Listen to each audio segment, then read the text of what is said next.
What's up, champs? Welcome to another episode of the Keeping Karlsson Short Shifts podcast. I'm your host today, Louis Ezekiel. I'm coming to you solo today, talking about the KKUPFL Tier 3 Boras draft. This will be a bit more of a KKUPFL-centric episode than maybe we usually have, but I think that ultimately, anyone in a points league with head-to-head matchups, or even Cats leagues, if they are similar to what we have in KKUPFL, I think can definitely benefit from it. I know there are folks who are heading into drafts this upcoming weekend, so I hope it'll be something that's helpful and interesting. Definitely interested in your feedback. I haven't done one of these solo shows before, so I'd be very interested to know. If you enjoy it, you can always get at me at ShortShiftsKK on Twitter. Or if you are a patron of Keeping Karlsson, you can always DM me or hit me up on the Short Shifts channel in the Discord. But let's get into it here. I think that it's probably valuable just to do a brief overview of the KKUPFL and its rules so you can see how similar your league might be or where there might be some discrepancies between how I made my selections and how you might want to make your selections moving forward. So the KKUPFL has 18 players per roster with 14 teams, head-to-head points league, 2 centers, 2 left wings, 2 right wings, 4 defense, and 2 skater slots, 2 goalie slots, and scoring is 4.5 points for a goal, a half point for a shot. So a goal you score is going to be worth 5 points in the end. 3 points for an assist, a half point for blocks, a quarter of a point for hits. 2 points for a short-handed point, 3 points for a goalie win, an additional 3 points for a goalie shutout, 0.3 points per save, and then minus 1.5 for a goal against. So with those numbers, keep them in mind as we sort of go through the list here, and hopefully that'll be something that can help you adjust, how you feel about these rankings or the suggestions that you're getting as we work our way through. I also got a few questions about some early season mailbag questions. So my plan is to go through picks 1 through 9, the first half of the draft, handle some of those questions about how to deal with your league early on in the season, and finish up with picks 10 through 18. All right, and let's get into it here. So I was drafting in Tier 3 Boras and got the 12th overall pick.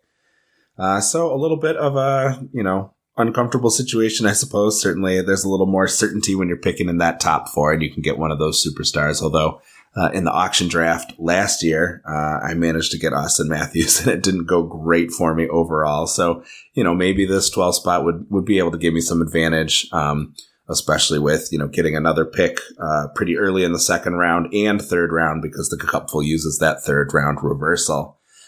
So, not the worst spot probably in the world to be. A lot of people were commenting that they felt like the middle of the draft was maybe a more dangerous place to have to try to draft from. So we'll see what you think by the time we hit the end of the draft if I did reasonably enough for my position. Hoping that overall that ended up going okay. That meant that Kirill Kaprizov fell to me at number 12, so I was happy to pick him up. KKUPFL ADP of 11.09. So a little bit of a, almost a 1-pick steal, just because he wasn't always going in that 12th spot. So nice to have him fall to me.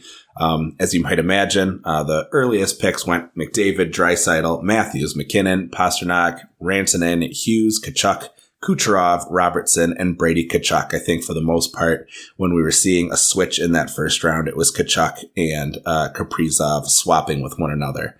That led to that overall ADP of 11.09. Pretty happy to get Kaprizov there. I had hoped that maybe Kucherov might fall to me because I think it would be nice to score a right wing early on, but it was not to be. Yeah, took a left wing with that first overall pick. Pretty happy with Kaprizov. Not a ton to say there, I don't think, just because, that first round is pretty chalky. So at second overall and at the 17th overall pick, I ended up taking Alex Ovechkin, also right around his ADP, which was 17.74.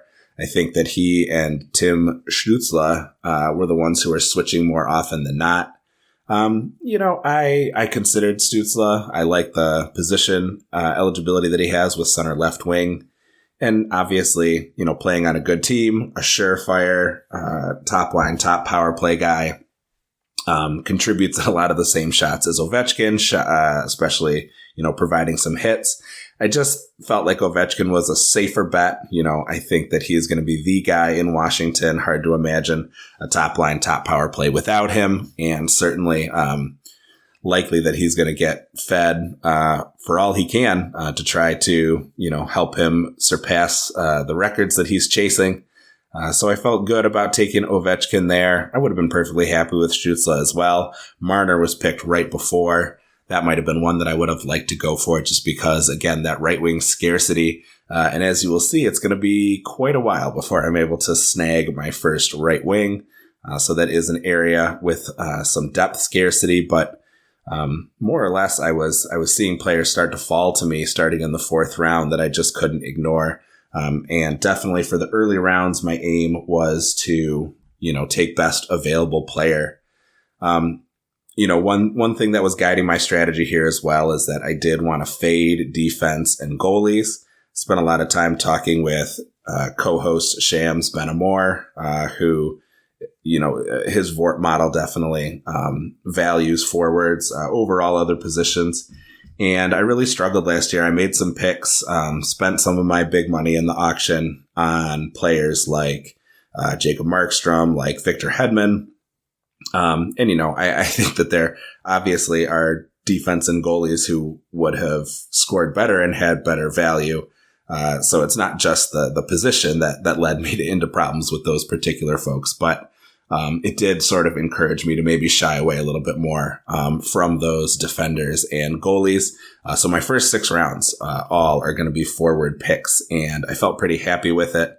I felt like generally I was taking the best player available, and some of them really, I think, fell to me quite a way. So I was very glad to pick them up where they were. But yeah, Kaprizov and Ovechkin to start. So 2 left wings to get going. This will be something of a pattern moving forward, as we will see there. So next up in the third round, I took Kyle Connor. This was during the third round reversal. So I got to pick third overall in that round again. Gone by this time, some other players of interest. Igor Shesterkin went at 24th overall, so the 10th pick of the second round. I believe by KKUPFL ADP, that was the earliest he went. But definitely, it was a guy I think that stands out as the top overall goalie. And I believe he actually went earlier than any pick. Shesterkin went earlier than any other division in the KKUPFL. So that was an interesting one, but the GM really clearly wanted to grab a top-tier goalie in the second round. Can't blame him. After not seeing any defense go in the first round, we did see our top-tier defense start to go in the second. Cale Makar went at the 14-15 turn with the first overall pick of the second round, followed by Roman Josi at pick number 5 of the second round, and Rasmus Dahlin at pick number 9, and finally Dougie Hamilton at pick number 11. So those top 4 top-tier defensemen, according to the Charcuterie D episode that Brian and Elon put together, those guys were all gone by the second round. I had a feeling that it would be difficult for any of them to drop to the third. I told myself if a tier 1 defenseman fell into the third round, then it might be worth making a stab for it. But ultimately, that didn't happen, so I was going to stick with my plan of going with the best possible forward. At least for the foreseeable future, I didn't see myself grabbing a defenseman for another couple rounds at least, based on the guys who had gone already. So another right wing went William Nylander in the first round, or in the first pick, of round 3. And then the guy I was hoping to get, Mika Zibanejad, went with the second overall pick there. And so looking around at who I saw available, ended up grabbing Kyle Connor in the third, giving me 3 left wings to work with up to that point. Which again, my biggest concern was going to be just making sure I was getting the best scoring player that I could see on the list. regardless of position, having those extra skater slots definitely helps. And Ovechkin has quite a few off-night games. Kaprizov's pretty good in that regard, too. So I wasn't too concerned about a left-wing log jam there and was happy to take Connor with that pick. Had another defenseman go in the 4th pick of round 3 with Evan Bouchard. And then Miro Heiskanen went in the 6th and Adam Fox went 7th. And finally, Josh Morrissey going 10th in the 3rd round. So a lot of defensemen gone by the end of that 3rd round. And so any dream of one of the, top tier D dropping to the 3rd was dashed already. And a lot of people were looking to stock up on a higher tier D if they had the opportunity there. So that actually worked out pretty nicely for my plans because I felt like every time one of those D went in one of those higher rounds, that was giving me an opportunity to grab someone that I really liked. So 3 left wings to start: Kaprizov, Ovechkin, Connor. Finally broke the mold a little bit. And in the 4th, 5th, and 6th is where I started to find some value, which made me pretty happy. In the 4th round, I was able to pick up Roope Hintz. This was a guy who I just, on Friday mornings, Dobber Rambling, Ian Gooding was saying he was kind of out on him, that, he was not a guy who should be, picked, in the top 25, like he was going in, or not top 25, but I think he was saying top, pick him outside the top 50. So I guess I barely succeeded in that regard. I grabbed him at 54th overall. He was still going pretty early in the KKUPFL. That was about a 10 pick discount. He was averaging ADP of 43.43. So I felt like it was nice value at the time. I like Ian Gooding a lot. I think he makes a lot of really good points. He was putting aside the sort of will he or won't he aspect of owning Roope Hintz, which is, definitely a frustrating part of it. I had him 2 years ago when it was like every game was a game time decision. It was very stressful and kind of frustrating. So I understand the stress of owning him, but I really like having a piece of that top line and top power play in Dallas. I wasn't thinking that I was going to get my hands on Joe Pavelski like I did for pretty cheap last year. And Hintz seemed like a good opportunity for me to grab somebody who also gave me a little bit of variety, although center is plenty deep, just like left wing. So, not necessarily a positional advantage, but still trying to grab the best player available. Some other notables out of that 4th round: Andrei Vasilevsky went with the first pick of that 4th round. Of course, this was before the injury, but not a bad spot to grab him generally. And, if you can survive until he comes back, I think there's still a lot of value to be had from taking a top tier goalie in that spot. Again, wasn't part of my plans, but definitely I could see the value there. The other goalie who went in that round at the 5th overall pick of the 4th round, that was Jake Ettinger. So another interesting one there. One that stood out was Brad Marchand went 45th overall with the 3rd pick of round 4. That was a bit of a reach according to KKUPFL ADP. He was averaging around 64th. But I like I think that he is someone who could overperform the ADP. I think people were maybe down on him more than was necessary. I don't know that it was needed to necessarily go for that pick in the 4th round. And this is someone that Jeremy has said that he kind of wanted to back off of, but he's a guy who can produce quite a lot of value. So I'll be interested to see how that turns out. Right after him went Connor Bedard at 46th overall. The 4th pick in the 4th round. So another kind of interesting one. Certainly a guy who can, do quite a bit of scoring. He's shown us some exciting things. I see value in just having the fun of cheering for, a rookie in the league. So I kind of like that one there. And then before my Hintz pick, a couple of right wings that I was interested in, Zach Hyman with right wing eligibility, Alex Tuck and Jordan Kyrou all were taken. And so another spot, and actually a right wing eligible player went right after. I picked Hintz with Matt Boldy. That was a little ahead of where I was willing to go for him, but was someone who was on my radar and I hoped might fall to the 5th. But obviously that was not the case. And heading on to the 5th, I was picking 3rd pick in the 5th, and John Tavares fell to me this was another one that I felt like was quite a bit of value, even though, again, a center, and I believe last year he also had left wing eligibility. So not necessarily a guy who was a big bonus for me in terms of what he offered from his position. But just like Hintz, almost the exact same value under ADP. I picked him at 59th, and his average pick was 48.5. So almost exactly the same discount that I got on Hintz, and I just couldn't say no to having Tavares fall to that spot. This was a pick that I got some help on. Tavares is not a guy who's usually especially high on my radar. But I think in chatting with the other podcasters and in chatting in my allied chat, one of the really cool benefits that we have in the KKUPFL this year, which was all of the people picking 12th overall in their snake drafts, chatting with each other and giving each other guidance on their picks. They really liked that Tavares had fallen, and most of them were pointing out, that he had gone nearly a round previously. So it was nice to get some of that feedback. A really cool function of this year's KKUPFL is having that support and being able to ask those questions without, alerting everyone in your division about, who you're interested in. So to have a private place to talk with people who are in a similar position, it's been really fun interacting there. Talking about some other notables, we saw Zach Werenski, one of my favorites for the season, went in round 5. That was a bit ahead of where I was certainly willing, again, to take a defenseman. So I was sad to see him go because he was someone I talked about quite a lot this preseason.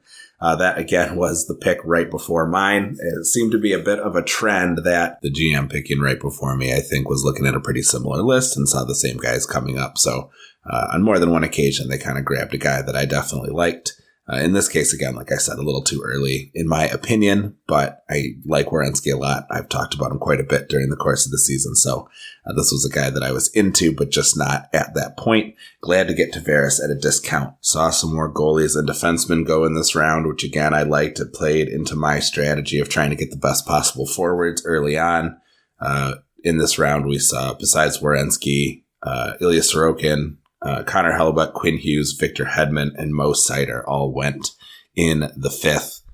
Another good deal, I thought, in the 6th. This was a guy who I had my eye on for a while. I know that it takes me in 6 rounds up to 4 left wings, but Evander Kane dropped to me at number 82.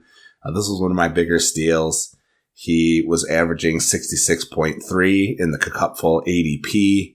A guy who's going to line up next to Connor McDavid, a guy who shoots and hits a lot, has a great floor. No, he's not getting that top power play time that made a guy like Ryan Nugent-Hopkins so valuable last year. But, he is, I thought, quite a nice value at that spot. Assuming he can stay healthy, that's one issue that certainly we have with him. And he hasn't, reached 60 points in a season, which is obviously of concern, but he's going to get nice deployment at even strength and could possibly slot into a power play 1 role, at some point further along in the season. So I really liked being able to grab him there. I'm not drafting for, players who have relatively low gambling debt or, people that I would especially like to hang out with maybe. I know that for some drafters, that's a concern, but, I'm doing my first Snakes draft for a while. I'm trying to get back to that tier 1 auction. So I'm going to take the players that I think will help me win, and watching him drop to me, I think was pretty exciting. It was very much looking forward to that. We saw a couple more goalies go in that 6th round. This was an interesting one. UC Saros, who was a tier 1 goalie, didn't go until the 6th. Georgiev went as well in this round. Thatcher Demko also. So quite a few guys off the board before Evander Kane fell to me. Was very glad to see some of those other goalies going, because I knew I was not taking goalies for a while. So the earlier they go, the better that's going to help me position myself. Few more picks here before we take some questions for the mailbag. Heading into the 7th round, I felt like I had earned myself some draft capital. I was ready to take a defenseman, and I decided to go for Brandon Montour. I know that, with his injury, he was falling a little later. I actually took him about 10 spots before his typical ADP. but I see him as a guy who has the potential to score like a 4th round defender available there in the 7th. Of course, I will have to, replace his spot while I wait for him to recover, and that recovery could be anywhere from November to January. So, I'm looking at the potential of a lost half season, but I felt like with the quality of forwards I got, especially with Hintz in the 4th, Tavares in the 5th, Kane in the 6th, that I had built myself up some draft capital and that I wanted to spend it on a riskier bet here. I liked Montour a lot better than the other defenders who were available and on the list. And yeah, there's Ekblad and there's Forsling and there's Oliver Ekman-Larsson. But I don't see those guys particularly as a threat if Montour can recreate, even 80% of what he was able to accomplish last year. I wasn't drafting him as a guy who I thought was going to repeat his numbers from last year, but I think that he can score up there with some of those 4th round defensemen. This was a guy that I was really interested in. The defenseman who went around him, Chris Letang went the pick before, Charlie McAvoy went 2 picks after. And Brent Burns went with pick 12 of that 7th round.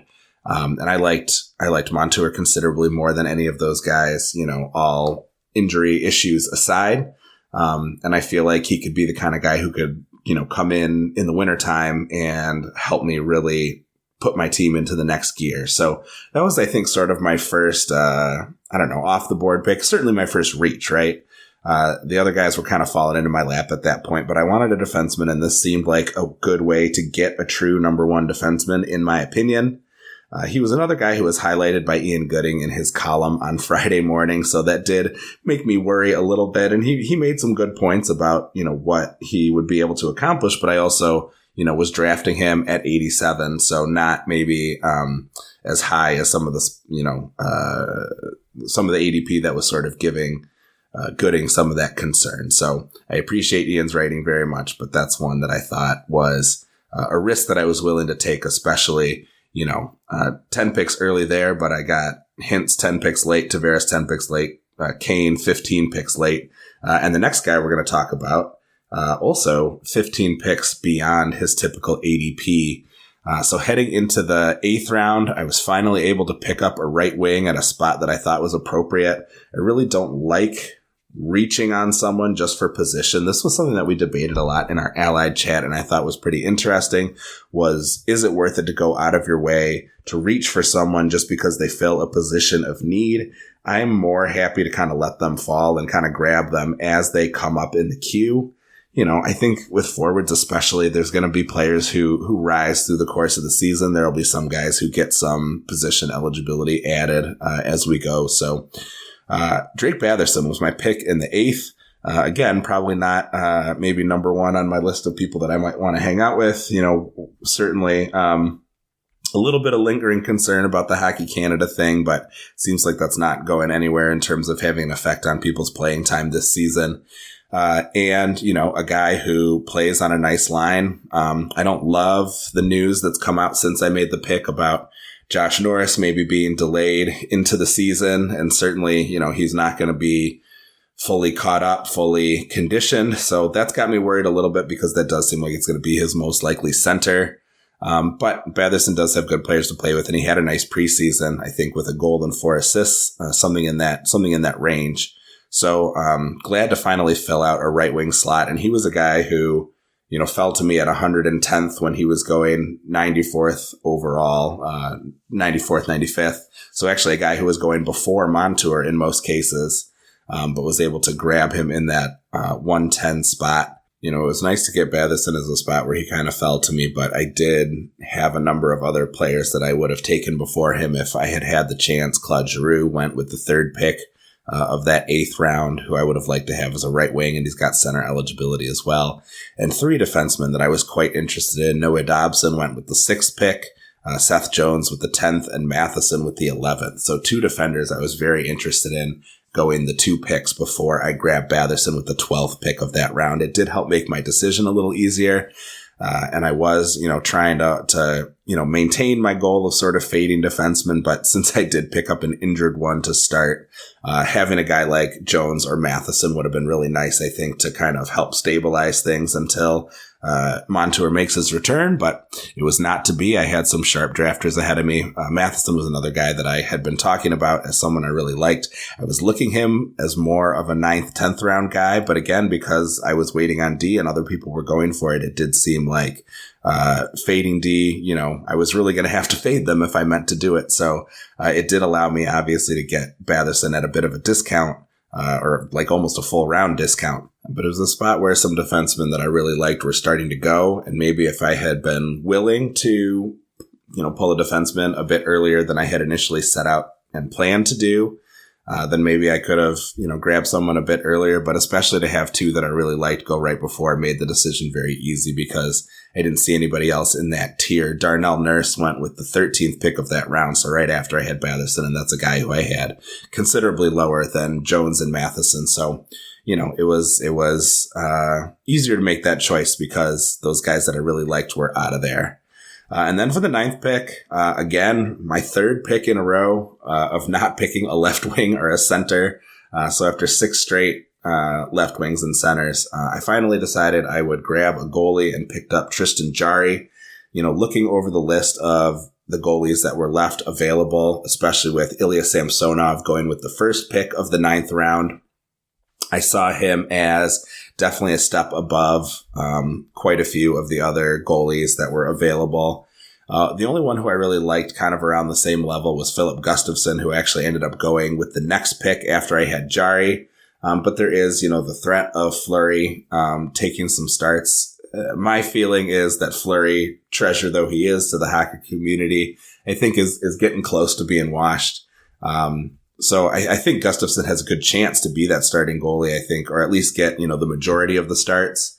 But it was a little too delicate of a situation where I wasn't going to go for it, even though his rates were a lot better than Jarry's last year. Jarry seemed like the safer pick, especially with that big contract.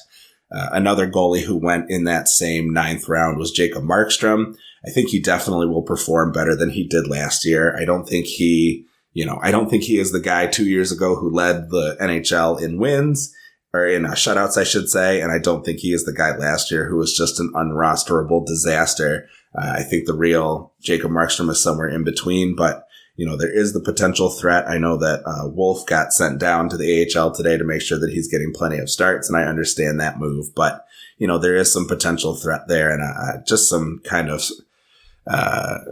stress from last year that has me out on Markstrom. So it wasn't a guy that I was going to pick one way or the other. And more than happy to see someone else grab him. I think that he'll be pretty good for the value.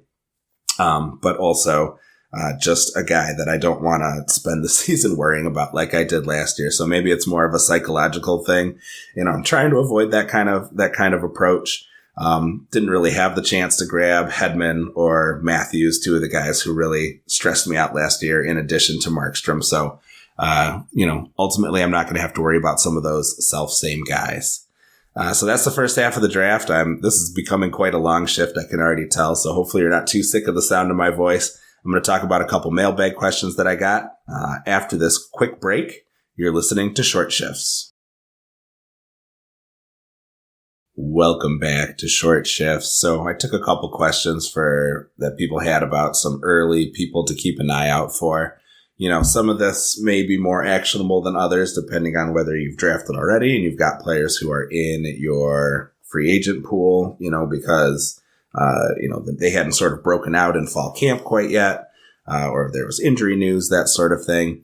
But if you haven't drafted yet and you're looking for people kind of down the last rounds, that might be helpful. I had a question about strategy for using your waiver wire priority or spending your free agent auction budget. So a couple of these kind of early season questions that I think could be useful. So just thought I would break up the draft a little bit by fielding a couple of these. First from patron Sammy J. Who are the best passengers this year? Hall next to Bedard was the first that came to mind for him. And honestly, it seems like Hall and Bedard are very likely to be a duo. So maybe the passenger on that line might be Ryan Donato right now. We also saw Andreas Athanasiou pot a nice overtime goal, I believe, on a feed from Bedard. So, the third wheel on that line could be an interesting guy, just because I think that line is going to get an awful lot of playing time if, Chicago wants to win some games in there. Others that I thought of are Turi Lehkonen, if he ends up being a power play one guy for the Avs, I think could be really interesting. He's been there with Johansson and the big three over Nichushkin. So if that holds, I think Lehkonen could be an interesting one. And I think he was generally going after Nichushkin at the draft. Gabe Vilardi, playing on the top line with Scheifele and Kyle Connor, I think is really appealing. That's a guy who is likely to get a right wing added to him in Yahoo. I don't know why he's center only right now. So gives you some positional flexibility. I like Rodriguez on the top line in Florida and top power play. You've got Barrett Hayton playing between Schmaltz and Keller. So if you want a piece of that top Arizona line, that's a cheap way, I think, to get it. Mangiapane playing line one, power play one over the last few games in Calgary. I think Calgary has a good chance of bouncing back a bit offensively. I like Marchenko playing line one, power play one for the Blue Jackets. I think that's been a really interesting development to see how he's done during camp. And if he can stick in that position, I think he's going to be a steal for quite a lot of people. Michael Bunting playing with Aho, kind of reprising the role that he had as a useful third wheel in Toronto, was a guy that stuck out to me. Capo Caco, if he can end up off kind of the kid line, if they're going to split that up and let Lafreniere and Kako be guys who get a chance to cook with Zibanejad or Panarin. I think that's an interesting spot, and Kako's been going a lot lower, if at all. I think he's a free agent in my division, somebody who's definitely going to be on my watch list. And then Brock Besser playing with Miller and playing on power play one. Anthony Beauvillier lining up on Elias Pettersson's wing, I think are two pretty interesting guys on Vancouver. Who I think stand out to me as, useful late round picks who have some upside there. So a couple of those quality passengers. Thoughts on where some of the Calder candidates ended up in the draft. Definitely saw some guys. This is from Ryan Downey. Ryan brought up as some examples. Bedard, obviously, ended up going, pretty high, at least in my draft in the fourth round, but Fantilli, Luke Hughes, Logan Cooley, Lucas Reichel, Wyatt Johnston, as some potential interesting grabs. So I did see, I think almost all of these guys did go eventually in my draft, most of them in the last couple rounds. I like them as guys to take a flyer on. For me, my strategy usually with these type of guys is to either grab one of those late round flyers if it's somebody who seems to be getting prime position early. I'm not so interested in guys who I think are going to have to work their way up the lineup. That's sort of what I see for someone like Fantilli, maybe for Cooley, for Reichel. Those are guys who maybe are going to have a chance, but I think it's going to take some time for them to kind of get their feet under themselves, get used to playing at the NHL level. Somebody who wasn't on that list and someone who I'm pretty interested in was Zach Benson, who's had a heck of a preseason for Buffalo. Obviously, I'll talk about him a bit later because I did end up grabbing him with one of my late round flyer picks. I think I may have been the earliest in the KKUPFL to pick him up. So whether that was a good idea or not certainly remains to be seen. But the guys that he brought up, one thing that I do like about them is that it sounds like the majority of them are not going to be kind of 9-game players like Benson might end up being. They are guys who are pretty likely, I think, to stick in the league through the season. So I like that aspect of it. And I think that's why those were some good names. Cooley, I think, has a lot of skills. Luke Hughes playing really nice on power play too, which, with a split power play in New Jersey, that's a guy who I think stands out as someone who, is likely to outperform his draft position, at least as it stands right now, or could be a really good guy to grab off the wire. If they're going to maintain that split power play that has a ton of talent. I think it hurts the top power play, but I think it's really beneficial for a guy like Hughes, who wasn't really going to get much of a sniff otherwise. So that I'm really glad he brought that guy up because that's someone I really like. Fantilli too. I know I'm talking about Michigan guys here with Hughes and Fantilli, But I don't know. The top line does seem pretty set, and I don't know if Boone Jenner is a guy that he can necessarily get past, but he is very exciting. Someone certainly to keep an eye on. I don't know if I necessarily want to grab him outside of maybe the last couple rounds, which I think is where he went in the Tier 3 Boras draft. So I think we drafted him in the right spot. It just wasn't a guy who came to me. But yeah, if that's a guy who can work his way up, I think he's going to be really interesting. And, he's the sort of guy where, he breaks through to that top line, top power play. Maybe you let it ride. You're excited because you held on to him to that point. Or maybe he's the kind of guy you can trade off for somebody else and kind of cash in on some of the excitement, before he maybe gets pushed back down potentially. So just something to keep in mind, I think there. Overall, in terms of Calder candidates, I think there's a lot of candidates, and there's a guy who's almost for sure going to win it. Call it the American, Republican presidential primary of the Calder race, where one guy is clearing the field quite easily. And I don't think you bet on the field in this case, but definitely some interesting names on that list. I appreciate you bringing them up. And I think for the most part, these are interesting guys to grab late. But if you are drafting this weekend, Luke Hughes is a guy I would take a second look at, just because that second power play for New Jersey looks quite potent if they're going to split it up that way. One more question that I got here, and I apologize because I didn't write down the name on this one. Who are some players who broke out last year, demanded high draft capital this year, but are unproven and might make some managers extra nervous with a slow start? They finished, I'm looking to ID some early trade target candidates. So this is a really good question too. I, for instance, advised getting Keller, trying to trade for Keller last year after the long road trip. I think they played like 14 games in a row on the road. He ended up, honestly playing reasonably well on the trip and had a bit of a road trip hangover, but obviously was outstanding in February and March. Keller was. So, if he managed to pull it off, I think there was some payoff. Some other teams that have some similar spots, the Blues have most of their West Coast games, finished off before December starts. So that's a lot of travel early on in the season. But some Blues players, Robert Thomas, Jordan Binnington, even Jordan Kyrou, if you're willing to spend, those might be some guys who are worn out from the early travel, but have a nicer schedule after U.S. Thanksgiving at the end of September. Credit to Andrew Santillo for pointing that out in the Dauber Guide. Tampa was another team that goes on the road 9 times in November and then plays at home a bunch. So maybe watch for some potentially slumping Tampa Bay guys as we head into December. You might be able to make an offer and get a guy at a discount.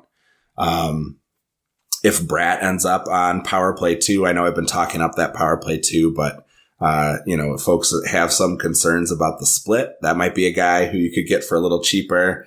Reinhart is looking like he's going to be on line 3. And if he doesn't click on the power play right away, that might be a guy that you can grab. He had plenty of success playing on line 3 in the past. I think that he could, potentially be okay from that position. So if you got people who are worried a little bit about his position, if you see Sergachev or Hedman, take an extended look on the top power play. It seems like the two of them are sharing some of that space. So could be a position where you're able to benefit a bit from some uncertainty on the blue line, although you'd be taking on some of that uncertainty yourself. So something to consider. If you see players, just generally, if you see players who have, quality guys who are injured, but their injured reserve is starting to fill up and they, are at risk of maybe carrying an injured player for a while, that's always an appealing one to offer. Already had some offers on Montour because I have a couple guys who are banged up, although I don't think it's long term. So I'm not looking to trade away a guy I just drafted, but interesting that I got some folks knocking on the door there. And then Adrian Kempe, I thought might be an interesting one if LA starts a little slow. If Kempe is not shooting a career high like he did last year, that might be a guy to take a look at. So those were some folks who I thought had big years last year and could potentially be off to a bit of a slow start and might make for an interesting trade target early in the season. The last thing I kind of like to talk about overall is how to spend your free agent auction budget or your waiver priority. My general belief is that while, yes, it is useful to have that to kind of drop late in the season. So I know people who kind of like to conserve as much as they can. If you're going to be in a position to use that waiver position or that free agent budget, in the late season, if you're playing games that matter, you're going to have to get to the playoffs and you're going to have some success in the season. So, I was listening to a football podcast, about the value of running your quarterback early in the game, because even if you don't have your quarterback run in the future, it can create some hesitation among the defense that you can take advantage of in a variety of ways. So kind of the idea was, and I think if we think about the opportunity cost of what you're spending, to get these players, you want to benefit from them as long as possible. And there's a lot of opportunities that arise early in the season and could potentially stick and be, season long opportunities. You don't necessarily know which ones those are, but if you are hesitant to use your waiver priority or your budget and miss out on those opportunities, then you could be setting yourself back, and you might find yourself at the end of the season where, you've got 75, free agent dollars to spend, but you're spending them to try to avoid relegation towards the end of the season instead of, you are imagining yourself dropping the hammer on someone on a, great free agent opportunity because someone goes down with an injury. But, what if you're doing that in a position where it's not especially important? You're not playing for a championship. So, just with that in mind, I do think it's all right to spend early and just kind of try to survive in those later rounds. Like if you make it to the playoffs, it's because you've developed a team that is already quality. And yes, obviously streaming along the margins can be useful.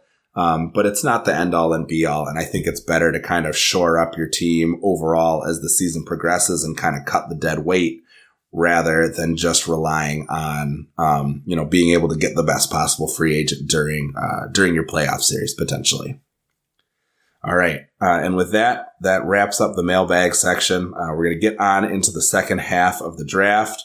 This is where things, start to go off script, at least in terms of ADP, not necessarily in terms of my strategy. But I had a couple reaches in this section. I think part of it was impacted by the fact that we were the second slowest of all of the KKUPFL drafts, which, had the benefit of us being able to make some decisions with the maximum amount of kind of information that we had access to. So I think that's very useful. I think we also were somewhat influenced by, developments in camp and other things that were going on in terms of positions that people were. So I'm not hugely surprised to see that some of these were rated as being drafted before their ADP, but I also think it was based on some news and information that maybe some of the earlier drafting groups, they started drafting at the same time. They just didn't quite take as long. Maybe we're operating without that extra information, and I think that might account, at least to a certain degree, for some of the extra cost that was paid to pick up some of these players.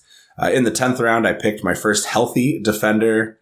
I grabbed Sean Dursey. I was hoping to grab him in the 11th, but I was getting a little twitchy about who might be available at that point. Rasmus Anderson went at the top of the 10th round, who was the guy I really wanted to grab in the 10th. Thomas Shabbat also went in that round along with Morgan Riley. So things were starting to thin out. I like Dursey as an option on that Arizona power play that I think will be stronger than it has been in past years. Definitely a guy that I had my eye on. I picked him almost a round ahead of where he usually was being grabbed, about 11 spots. Yeah, actually, exactly. I grabbed him at 138 and he was going at 149 on average. But he's healthy. He's a top power play defenseman. He was a guy that I definitely wanted to have on my team. So that was one that I was plenty happy with. The 11th round, bit of a homer pick here. I grabbed Lucas Raymond, and this was one of my bigger reaches, 15 spots, which is a full round and a pick. Grabbed him with the third pick of the 11th round. Looking worse also now because he has been most recently deployed on line 2 and power play 2. He had seemed like he was sticking right there with DeBrincat and Larkin, and hopefully that's where he finds himself ultimately as the season progresses. But it's a spot that I'm a bit concerned with just because, I've put myself in a position, where I might end up with kind of a bust. I had him last year as well, had high hopes for him, and he didn't perform all that great.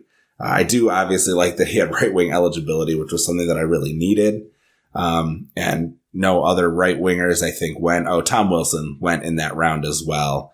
But that was, a little bit driven by position scarcity, a little bit driven because he was a Red Wing and he was playing on that exciting line, but might have been a bit of a reach, especially if he ends up in that second line, second power play position.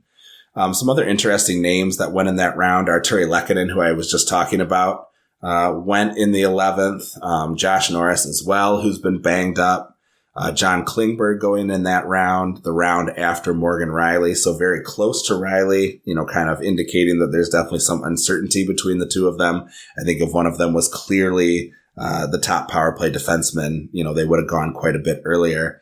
Another surprise was that Linus Ullmark didn't go until the 11th round there. A little bit of disrespect for the reigning Vezina winner, but I understand kind of why he went where he went, given the potential goalie share position that he finds himself in. And in KKUPFL, you can have great rates, but if you're only playing every other game, that's not a ton of value for you. On into the 12th round, this was actually my biggest reach that was not on a rookie. I grabbed Brock Besser. Part of the reason was he was lining up on that top power play and with JT Miller on the second line, which is really kind of more like a 1B line. Had the right wing designation, of course, which I need badly. And, I think I was grabbing him after a lot of these other drafts had already kind of been past this round. So when the news started coming out that and this is a spot that he's been in pretty consistently throughout the fall camp, I think that I made I like this pick actually better than the Lucas Raymond pick, even though it says I grabbed him an extra half round ahead. He was going 188 on average, and I grabbed him at 166. So that's like a round and a half early. But given my needs at his position and the deployment that he's getting, I'm actually pretty okay with it. Honestly, I might have been fine with grabbing him in the 11th over Lucas Raymond potentially. But, things just sort of turned out the way that they did there. Some other interesting right wings went in that round. Dawson Mercer went earlier. I think given the deployment, I like Besser over Mercer, but it's hard to say with New Jersey kind of being in flux. And obviously they got a ton of talent up and down the roster. Vitek Vanacek went in the first pick of that 12th round, which is a guy I really like. A little nervous about Akira Schmid, but we'll see how that plays out. I think Vanacek is the kind of guy who could rack up a ton of wins behind that killer offense, although he may not give you the best numbers. Devin Levi went right after Vanacek, which I think was a pretty bold grab. We're not even sure that he's necessarily going to start up with the big league. He had kind of a rough outing against the Penguins here on Friday. But, obviously a ton of potential, tracks the puck really well. If you listen to the Tier 1 auction draft, you would have heard Michael Clifford gushing about Levi and his ability to track the puck. So, I think that he could be a really exciting player this season. A bit of a gamble, but, it's the 11th or 12th round. You can probably start making some gambles. Speaking of gambles, Patrick Kane went with the third pick of that round. A bit dangerous because he's listed as NA right now, which means he can't be stashed. So he might be the kind of guy who ends up being a drag on your roster up until he finds a team. But in terms of upside, I think, blows out of the water anybody else who is available around this spot. So a high upside pick, but one where you might have to suffer a little bit before you're able to get that payoff from him. Heading on to the 13th, this is where I grabbed my second goalie. As goalies started to go off the list, other goalies who went during the 13th, we saw Carter Hart, Philip Grubauer, Aiden Hill, all go during this round. I like Husso because I think the Red Wings could improve on their win total, and wins do have an extra point that they didn't have last year in the KKUPFL, so that's a little bit of added value there. And I think from the list of people that I saw, he was the one who had the most clear opportunity to start a chunk of games. I think the coaches said they want to start him between 55 and 60 games, which isn't great, but for a goalie in the 13th round, I don't think that's that bad. I grabbed him right around his ADP. He was 171 in my draft and 176 overall. So, kind of a chalky pick there, but looking over what was left available, I want someone who's going to be able to give me some volume and hopefully a few more wins than he provided last year. And hopefully he can regress a little bit. I know the Red Wings are not the Blues of 2 years ago in terms of what they're able to do defensively, at least not yet, but they definitely have some potential there. The D-core is, maturing and I think getting better. And if they take a step forward this year and he plays a little bit better, like not a sub 900 goalie, I think he could end up being quite a nice value considering he's going to get a bunch of starts. Another guy in this round that I really had my eye on, and I talked about it in the chat during the patron cast, was Ivan Barbashev playing on the wing with Eichel. And one of the players who was listening to the show, I think grabbed him before I had the chance, or he might have even been grabbed before that guy did. Another interesting name that went in this round was Brant Clark, a defenseman for the LA Kings, if you haven't heard the name before. A guy who's had I think a lot of folks have had interest in him, but he was sent down to the minors today, Friday. I'm not sure if that's necessarily going to stick, but it's not necessarily a great sign for him. So those folks might be making some moves moving forward. Into the 14th round, this was my most boring pick. It was a nice one in terms of ADP because I got him about a round later than he was going. But my pick in the 14th was Ryan Hartman. I don't have a lot of players on my roster who have dual eligibility, so having him be a center right wing is pretty nice. But I am kicking myself a bit because some of the other players that went in this round, I wouldn't have been able to get Gabe Vilardi unless I had taken him instead of Husso in the previous round. He went with the 6th pick. I like Vilardi a lot this season, especially once he gets his right wing designation. Sean Couturier went with the next pick, another guy that I like quite a bit. And then Andrew Mangiapane went right before I picked Hartman. And that's a guy who I mentioned, is an interesting passenger who might be a line one power play one guy. But the pick that went right after was Luke Hughes. And I just spent some time talking about how I liked him. That was a defenseman that I had my eye on, and I think if I could go back and do it again, I would let Hartman go and grab Hughes. I know Minnesota has a nice schedule, but New Jersey has an even better one. And certainly, having an additional D on my list, you're going to see when I end, I have 3 overall, and one of them is going to IR, and it's going to have to be replaced with someone off the waiver wire. So it might have been nice to have a guy like Luke Hughes, especially given how potent that second power play might be. So that's one that hurt a little bit.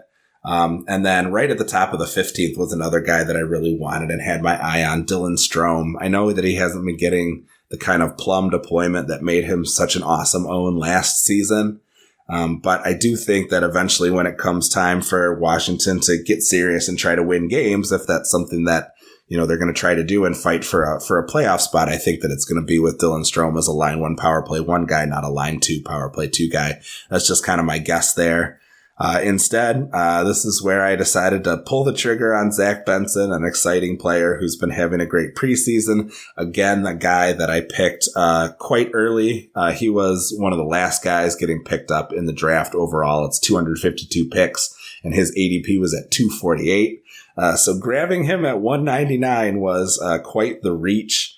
But he's looked really good. He scored another goal here today, although deployed on kind of a, second or third line, depending on your view of where the Cousins line should be considered. So nice to see him score. Obviously, he's been scoring from all over the lineup, and I love that, and I hope that he sticks up. But it's possible that he's going to be a 9-game audition guy and then sent back down. So a bit of a high risk, high reward. I was very excited to see him, in Tuck's position and really thriving. But, certainly could be a guy who ends up down in the minors, and this could eventually be a wasted pick. I wouldn't be too concerned about it, except that 2 guys who went later in this round were guys that I would have, honestly 3 actually, guys that I would have really liked to have and are probably, are almost certainly more sure things than Benson. Connor Brown went the pick after. So I could have bracketed McDavid's wings around him, even though, neither of those guys looks to be a power play 1 guy right now. And then Kirill Marchenko went with the 8th pick of that 15th round. Both were guys that I hoped might fall a little further. Their mock draft ADP had suggested that maybe they would. But these tier 3 folks are sharp, and I missed out on my opportunity to grab them. Jeff Petrie also went later in that round, who is a guy I was looking at as someone that I think the Red Wings are going to rely on quite a lot for two-way play. Probably not a power play 1 guy at any point, given the talent that they have and the guys that they brought in. But someone who, has a great floor of hits and blocks, who shoots a bit, who gets involved in the scoring. So I would have loved to grab Petrie there, but ultimately was not in the cards. Moving on to the 16th round, this is a pick that I ended up really happy with. Another reach, not a 50 pick reach like Benson, but about a half a round reach.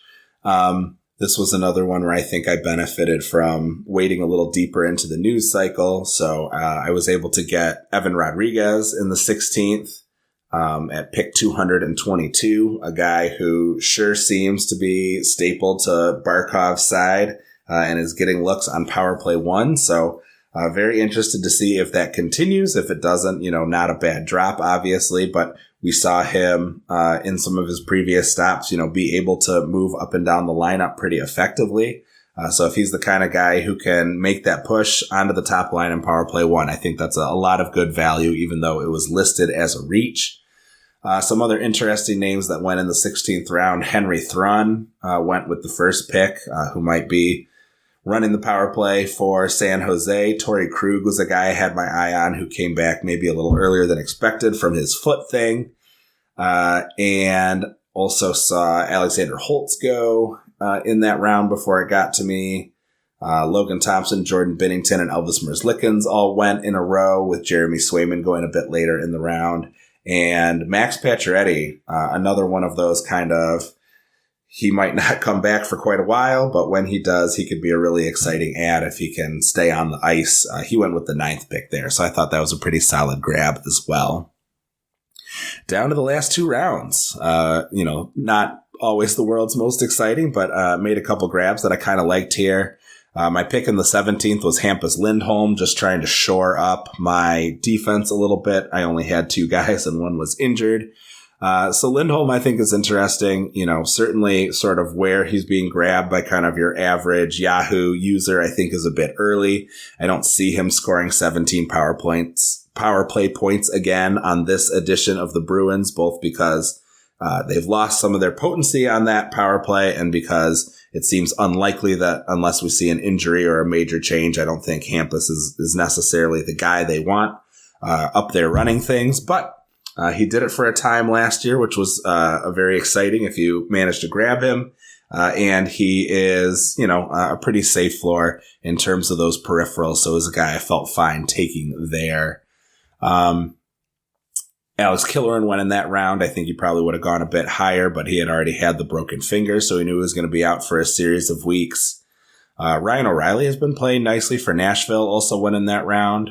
Matthew Coronado went right before I picked Hampus Lindholm. He's been a pretty exciting guy for Calgary. So, some interesting ones. And then Sam Montembeault went in that round, which I thought was an interesting grab. Obviously, the goalie choices are getting very thin.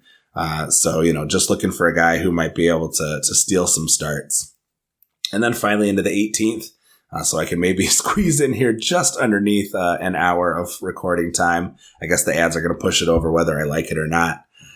We saw a couple of those useful kind of passenger players go here. The first 3 picks were Andreas Athanasiou, Michael Bunting, Max Domi, all guys that are easy enough to ditch if things don't go great for them. Jamie Drysdale got picked in this round with the 8th overall pick. An interesting one. He had just signed that contract today, Friday. So you can see him maybe sliding into that top power play position. Eli Tolvanen, a guy I really like, taken with the 9th pick overall. And then I ended up grabbing Jonas Johansson, Surprised to see him sticking around.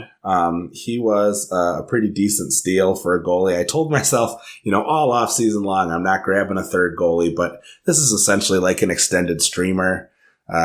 He's going to probably get that Tuesday start against Nashville. I know Nashville showed out a little bit against Carolina, but it was against Ranta. And I don't know exactly who they had out there on the ice. I look at Nashville, as having taken a step back, I think, in terms of their offensive potency.